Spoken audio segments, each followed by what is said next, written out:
எல்லா தமிழ் மக்களுக்கும் என்னுடைய வணக்கம். இன்னைக்கு நம்ம கேரளா சமையல்ல மரவள்ளி கிழங்கு வச்சுட்டு செய்கிற 2 டீ டைம் ஸ்நாக்ஸோட ரெசிபி தான் இன்க்ளூட் பண்ணியிருக்கு. ஒன்று வந்துட்டு மரவள்ளி கிழங்கு வச்சுட்டு வடை, கப்ப வடை. கப்பா, சீனி, பூளா இந்த மாதிரி 2-3 பேரில் மரவள்ளி கிழங்கு மலையாளத்தில் சொல்லுவேன். இது வந்துட்டு கப்ப போண்டா, மரவள்ளி கிழங்கு வச்சுட்டு செய்கிற ஒரு மசாலா போண்டா. கொஞ்சம் வித்தியாசமாக இருக்கிற இந்த 2 ரெசிபி தான் இன்னைக்கு நம்ம பார்க்க போகிறது. முதல்ல நம்ம வடை செஞ்சுக்கலாம். அதுக்காக ரொம்ப ஒன்றும் அதிகமாக வேண்டாம். இதே மாதிரி ஒரு பீஸ் மரவள்ளி கிழங்கு எடுத்துக்கோங்க. ஒரு 4 பேருக்கு சாப்பிட்றதுக்கு இது போதும். தோல் எடுத்ததுக்கு அப்புறம் நல்லா கழுகி நிறைய தண்ணி ஊற்றி நிறைய உப்பு போட்டு வேக வச்சுக்கோங்க. ஒரு டேபிள் ஸ்பூன் அளவுக்கு நான் உப்பு போட்டிருக்கு. நல்லா வேகணும். ரொம்ப அதிகமாக வெந்து போகக்கூடாது, அதே மாதிரி வேகாமையும் இருக்கக்கூடாது.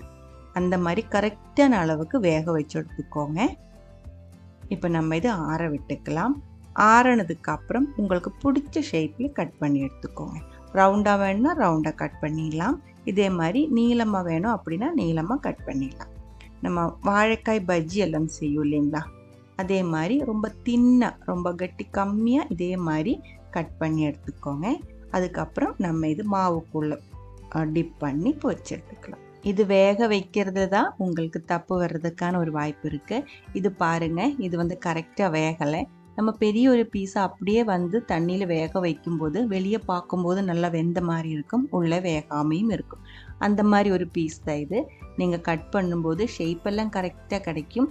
ஆனால் உள்ளே பாருங்கள், வெள்ளை கலரில் வேகாமல் தான் இருக்குது. இந்த மாதிரி வந்துருச்சுன்னா அது வச்சுட்டு வடை செய்யக்கூடாது. நம்ம வடை வேகிற டைமுக்குள்ளே வெந்து கிடைக்காது, கல் மாதிரி இருக்கும், உடம்புக்கும் நல்லா இல்லை. நீங்கள் கட் பண்ணுற டைமில் உள்ளே வேகாமல் இதே மாதிரி வெள்ளை கலரில் பச்சையாக தெரியுது அப்படின்னா மறுபடியும் இதுக்குள்ளே தண்ணி ஊற்றி இதே பீஸ் இப்படியே வேக வைங்க. அதுக்கப்புறம் வடை செஞ்சுக்கோங்க. மாவு ரெடி பண்ணலாம். 3/4 கப் அளவுக்கு கடலை மாவு எடுத்திருக்கு. 1/2 டீஸ்பூன் அளவுக்கு மஞ்சத்தூள், 1 டீஸ்பூன் அளவுக்கு வரமிளகாய் பவுடர், 1/2 டீஸ்பூன் அளவுக்கு ஜீரக பவுடர், 2.5 டீஸ்பூன் ஃபுல்லாகவே பூண்டோட பேஸ்ட். பூண்டு மட்டும் போதும், இஞ்சி நம்ம இதில் சேர்க்கக்கூடாது. தேவையான அளவுக்கு உப்பு, கருவேப்பிலை சின்ன பீஸாக கட் பண்ணது. இவ்வளோதான் இந்த மாவு ரெடி பண்ணுறதுக்காக நான் சேர்த்துருக்கு.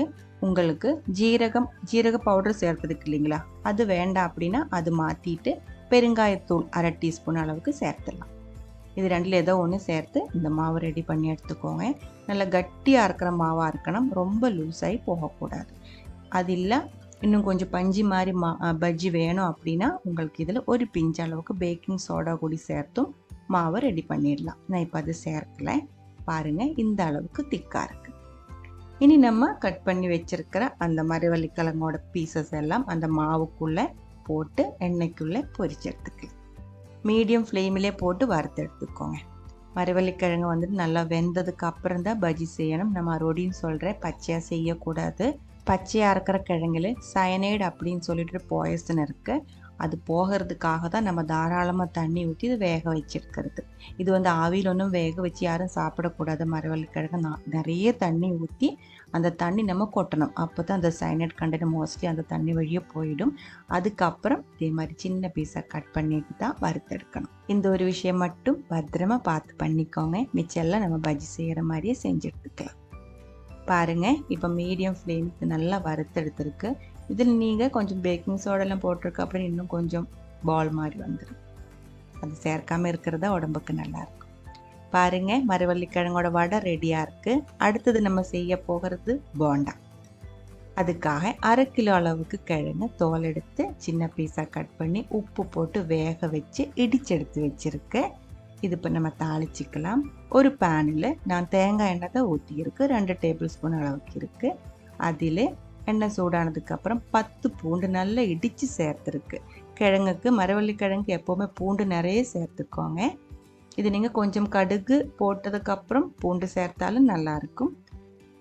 பூண்டு நல்லா வதக்கி அதோட பச்சை மணம் போனதுக்கப்புறம் கொஞ்சம் வரமிளகாய், ஒரு 3 வரமிளகாய், கொஞ்சம் கருவேப்பிலை, 2மே சின்ன பீஸாக கட் பண்ணி சேர்த்து வதக்கி இருக்கு. அதுக்கப்புறம் ஒரு பெரிய வெங்காயம் இதே மாதிரி கட் பண்ணி தேவையான அளவுக்கு உப்பும் போட்டு நம்ம இது வதக்கிடலாம். உப்பு நம்ம மரவள்ளி கிழங்குல உப்பு போட்டு தான் வேக வச்சிருக்கு. இதுக்கான உப்பு மட்டும் போட்டால் போதும். கொஞ்சம் நேரம் வதக்கி லோ ஃப்ளேமில் வேக வச்சுக்கோங்க. ஆவி வந்தால் போதும், கொஞ்சம் சாஃப்டான போதும், ரொம்ப ட்ரை ஆகி போகக்கூடாது. பாருங்கள், இப்போ இது கரெக்டாக இருக்குது. இந்த டைமில் 1/4 டீஸ்பூன் அளவுக்கு மஞ்சத்தூள், 1/2 டீஸ்பூன் அளவுக்கு மிளகாய் தூள் போட்டு நான் மறுபடியும் வதக்கிறேன். இந்த டைமில் உங்களுக்கு பிடிக்கும் அப்படின்னா 1/2 டீஸ்பூன் அளவுக்கு கரம் மசாலா பவுடர் கூட இது கூட சேர்த்து வதக்கிடலாம். அது வந்து பஜ்ஜியோட டேஸ்ட் வந்து கரெக்ட் பண்ணுறதுக்கு நல்லாயிருக்கும். நான் இப்போ மரவள்ளி கிழங்கோட அதே டேஸ்ட்டில் தான் பண்ணியிருக்கிறது. பாருங்கள், இது வந்து நல்லா வதக்கி இருக்குது. ரொம்ப ட்ரை ஆகி போகக்கூடாது, இதே மாதிரி கொஞ்சம் ஈரமாக தான் இருக்கணும். இந்த டைமில் நம்ம இடிச்செடுத்து வச்சுருக்கிற கிழங்கு இதுக்குள்ளே போட்டுக்கோங்க. அதுக்கப்புறம் நல்லா மிக்ஸ் பண்ணி விட்டுக்கோங்க. எல்லா மரவள்ளி கிழங்கும் ஒரே மாதிரி இருக்காது. சிலது வந்து வேகும்போது நல்லா ட்ரை ஆகிடும், சிலது வந்து வேகும்போது கொஞ்சம் ஈரமாக இருக்கும். உங்களோட கிழங்கு வந்து கொஞ்சம் ட்ரையாக இருக்குது அப்படின்னா அதுக்குள்ளே 1/2 கப் அளவுக்கு தண்ணி ஊற்றி, இப்போ நான் ஊற்றியிருக்கேன். ஊற்றினதுக்கப்புறம் மூடி வச்சுக்கோங்க லோ ஃப்ளேமில். மிக்ஸ் பண்ணக்கூடாத தண்ணி ஊற்றினதுக்கப்புறம் தண்ணி ஊற்றி உடனே மூடி வச்சுக்கோங்க. அந்த தண்ணி சூடாகி அந்த ஆவியில் இந்த மரவள்ளி கிழங்கு வந்து நல்லா சாஃப்ட் ஆகிடும். நல்லா ஆவி ஏறினதுக்கப்புறம் ஓப்பன் பண்ணி மறுபடியும் மிக்ஸ் பண்ணும்போது இதே மாதிரி நல்லா திக்காக உங்களால் அது மிக்ஸ் பண்ணி எடுக்க முடியும். இப்போ வந்து கொத்தமல்லி இலையும் நான் கட் பண்ணி சேர்த்துருக்கேன். அதுக்கப்புறம் பாருங்கள், நம்ம உருண்டை பண்ணுறதுக்கான அளவுக்கு நல்லா இது வந்து மேஷ் பண்ணி எடுத்துருக்கு.